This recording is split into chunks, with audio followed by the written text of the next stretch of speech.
এর মধ্যে এই দশকে বিশেষভাবে কয়েকটি আমল।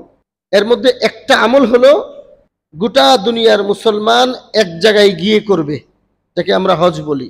ইসলামের 5 স্তম্ভের একটি স্তম্ভ এবং গুরুত্বপূর্ণ ফরজ বিধান, আমরা আগে আলোচনা করেছি। এটাও এই দশকের শেষ দিকে।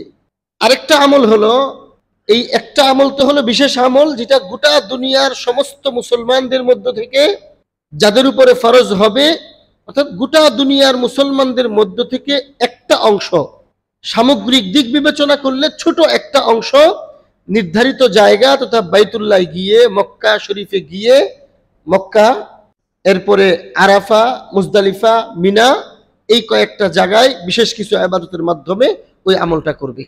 এবং এটা হলো এই দশকের সর্বশ্রেষ্ঠ আমল।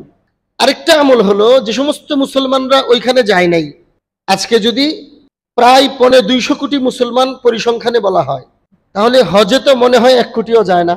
তাহলে বিশাল অংশ, অর্থাৎ মোটামুটি 99% অংশই নিজেদের অঞ্চলে থাকে, এলাকায় থাকে।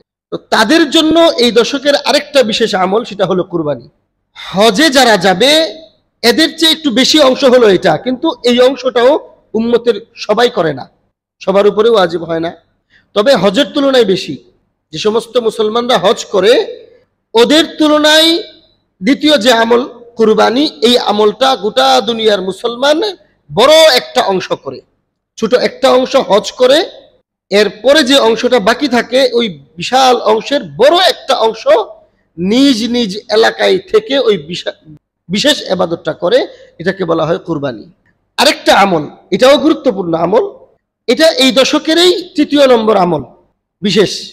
এই আমলটা দেওয়া হয়েছে সবার জন্য, কেউ যেন বাদ না থাকে, খালি না থাকে। আমি আবারও বলছি, হজ হলো গোটা উম্মতের ক্ষুদ্র একটা অংশ করবে, এটাই সিস্টেম, অল্প কিছু মানুষের উপরে ফরজ হয়। এরপরে কুরবানি উম্মতের বৃহৎ একটা অংশ করবে, কিন্তু কুরবানি করে না এমনও বিশাল একটা অংশ থাকে। এজন্য এই দশকের ফজিলত থেকে সবাই যেন মাহরুম না হয়, একটা আমল এমন দেওয়া হয়েছে যেই আমলটা সবাই করবে, কেউ বাদ থাকবে না। উম্মতে মুসলিমার সবাই এই আমলটা করবে, ওটাকে বলা হয় তাকবীরে তাশরিক।